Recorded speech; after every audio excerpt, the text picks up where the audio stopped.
বহু মহারথী, বহু বড় বড় হেডমালা লোক, তাদের বিচার এখানে হয়েছে, তাদেরও বিচার এখানে হতে হবে। আমরা তো আশা রাখতেছি এই সরকার বিচার করবে। জুলাই গণ অভ্যুত্থানের সময় হত্যা এবং দুটি গুমের মামলায় অভিযুক্ত সাবেক ও বর্তমান ১৫ জন সেনা কর্মকর্তাকে ২২ অক্টোবর বুধবার সকাল ৭টার দিকে আন্তর্জাতিক অপরাধ ট্রাইব্যুনালে হাজির করা হয়। এ ঘটনায় একই দিন সকালে গুমের শিকার পরিবারের সদস্যরা অভিযুক্ত সেনা কর্মকর্তা ও গুম খুনের সঙ্গে জড়িতদের বিচারের দাবিতে হাইকোর্টের মাজার গেটে মানববন্ধন করেন। আমরা চেয়েছিলাম তাদেরকে আমাদের পাবলিক যেভাবে জেলে রাখা হয় তাদেরকে সেভাবে পাবলিক জেলে রাখা হবে, কিন্তু দুর্ভাগ্যজনক তাদেরকে সেই সেনাবাহিনীর যে নিয়ন্ত্রণে যে আরাম-আয়েশের জায়গা, সেখানে আপনার আরাম-আয়েশের জায়গায় রাখার সিদ্ধান্ত নিচ্ছে। তাহলে এতে আমরা একটু হতাশাগ্রস্ত।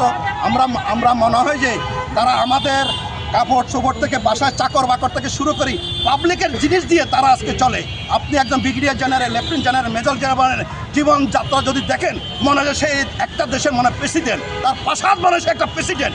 আর ওই ফকিন্নির ফলে আমাদের টাকা দিয়ে চলে, আমাদের রক্ত কামানো মাঠে কাজ করা লাখারের টাকা দিয়ে, তার বাসায় চাকর বাকরের টাকা দিয়ে চলে। আজকে তাদের বিচার আমাদের পাবলিকে না হবে, সিভিলে হবে না, সিভিলে মানে তাদেরকে রাখা হচ্ছে না, তাদেরকে রাখা হচ্ছে কোথায়?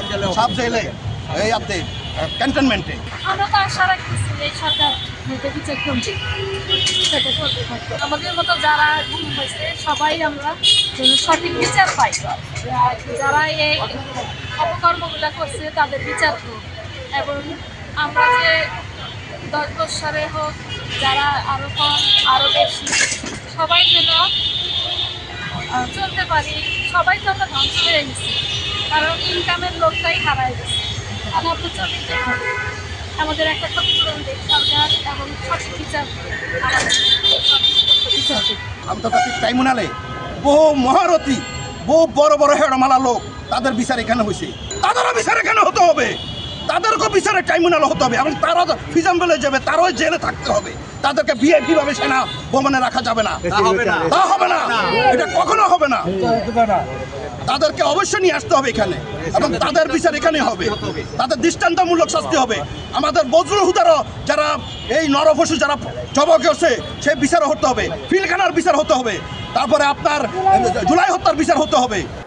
অভিযুক্ত 15 সেনা কর্মকর্তাকে আদালতে হাজির করার পর শুনানি শেষে তাদেরকে কারাগারে পাঠানোর আদেশ দিলে এই সেনা কর্মকর্তাদের ঢাকা সেনানিবাসের সাব জেলে নিয়ে যাওয়া হয়। জুলাই গণ অভ্যুত্থানের সময় হত্যা এবং দুটি গুমের মামলায় অভিযুক্ত রয়েছেন 25 বর্তমান ও সাবেক সেনা কর্মকর্তা সহ মোট 32 জন, যাদের মধ্যে আছেন পলাতক সাবেক প্রধানমন্ত্রী শেখ হাসিনা, সাবেক স্বরাষ্ট্রমন্ত্রী আসাদুজ্জামান খান কামাল ও র্যাবের সাবেক 3 মহাপরিচালক। গুম সংক্রান্ত 2 মামলায় সাবেক প্রধানমন্ত্রীর প্রতিরক্ষা ও নিরাপত্তা উপদেষ্টা অবসরপ্রাপ্ত মেজর জেনারেল তারিক আহমেদ সিদ্দিক আছেন অভিযুক্তদের তালিকায়।